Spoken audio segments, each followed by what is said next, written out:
I'm your morning witch, and today is February 20th, Thursday, February 20th, and we are going to plant another herb for my kitchen herb garden because you know what? Plants are great for you. Let's talk about it. You know, I like to say it all the time on Witches Talking Tarot, but that meme where it's like, for every human ailment, there's a plant that's the cure. Like, that's not just a meme, that's based in fact. And having plants growing in your home is good for your mood, it's good for the air quality, and when you're growing herbs in your kitchen especially, you have fresh herbs right there while you're cooking. So it's economical, and it is a pleasure to grab a fresh basil leaf or a fresh sprig of dill or cilantro and just chew on it. I promise you it tastes amazing. It probably tastes amazing with other herbs, but outside of mint, I don't do it with any other herbs. So the first thing I did was I got a little former mug, and now just something I don't want to throw away because it's special to me. I got it at the aquarium with my mom and my brother and all four of my daughters in my hometown. Hometown being where I was born. I don't live there anymore, but it's nice to pretend you have a place to call home like that. Second thing I'm going to do is I'm going to crush up some eggshell and add a little bit of used coffee grounds to give that to my soil. So they'll add necessary nutrients to the soil. Now granted, we got Miracle-Gro potting soil, so that has nutrients in it already, but this is going to add extra goodness to my soil. And my mom always put eggshells in the dirt for her houseplants. I can't not put eggshells in dirt. It's just a thing. Also, full disclosure, eggshells are protection powder. And I have eggs all over my house, so it kind of makes sense that I would put eggs in my plants. But even if you're not really into eggs like I am, you should still save some eggshells to put into your soil for nutrient purposes. Now, as these break down, and decompose, they're going to let off things into the soil that will feed the plant. That's actually how dirt works. I am kind of saying it sarcastically, but also I realize some people might not know that.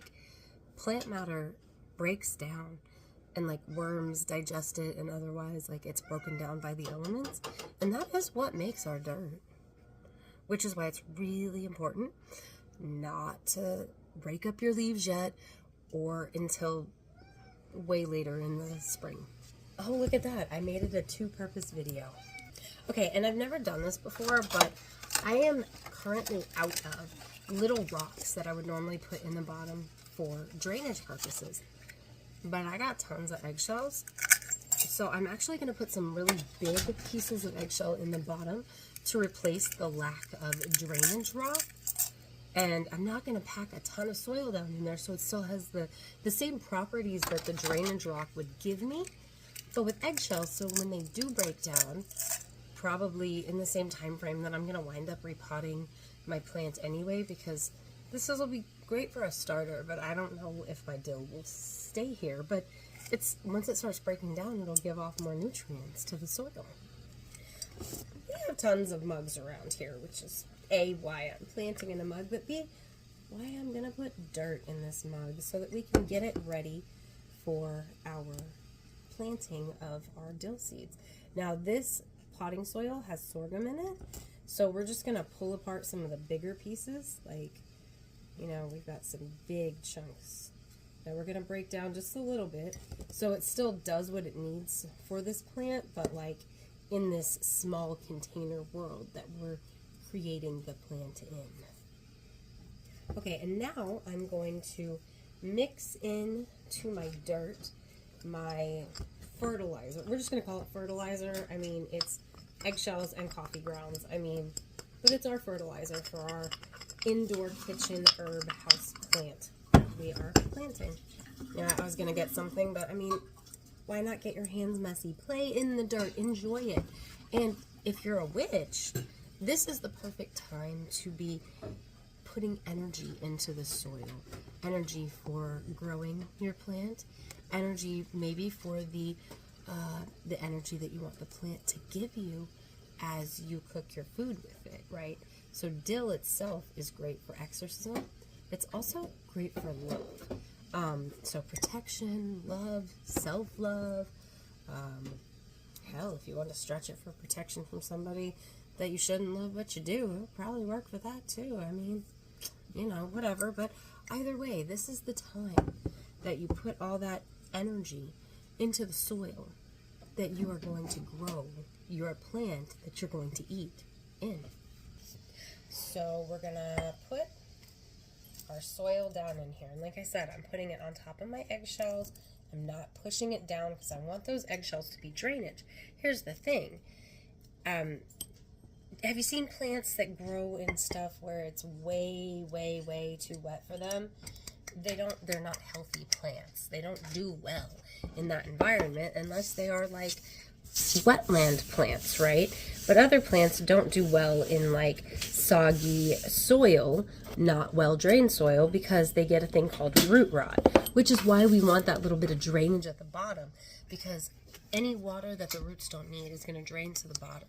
And then it's going to be moisture in the soil, or in the container rather, that can be pulled up into the soil as needed, like once the roots have taken up the water that they need. And that makes it, you get what I'm saying, right? I hope.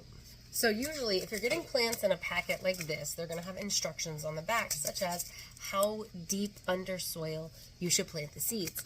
Dill seeds, 1/4 inch of soil on top of them once you put them into the dirt, whether it's in the ground, in a starter, in your pot, whatever.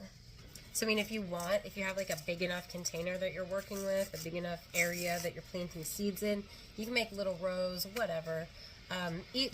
Each of our other ones we did differently based on the seeds and the plant needs. You know, when you're starting something, it's one thing, but you'll have to probably thin it out if you plant a whole lot of seeds. And that's what I'm gonna do with the cilantro. We learn through experience that not all seeds that you buy will sprout.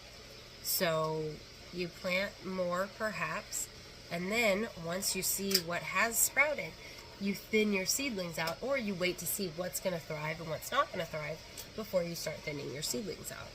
So we have seeds on the dirt. I can't see it because of the glare on the screen, but I hope you can. And then we're going to put a little bit of dirt on top, so there is a 1/4 inch of soil on top of our seeds to hopefully make seedlings. Now if you have a spray bottle, now is a perfect time to spritz this with some water. Distilled water or filtered water. You don't want a lot of treatment chemicals on your growing plants. I don't have one of those right now. My spray bottles are all used for cleaners. So I like to put a little bit of water in my hand and then just let it very gently drip through. And I mean a little bit of water. I'll show you. All right, we're all about being economical around here, so we just put a little bit of water in to this mug, and we just put in a little bit in my hand, so you can see how gently it drips. You don't want to flood your seeds. You want them to have moisture so that they can grow. Some seeds actually need moisture to let them know it's time to grow. But also plants need water to grow. So it's a good time after you have done all the things to give it just a little bit of water so you have moist enough soil to let your seedlings sprout. Like, you'll see. So have a good day. I'm going to show you what inspired this whole video next. Happy Thursday. Today's video brought to you by the herbs my husband and I planted in our kitchen. Look, there's one in this box.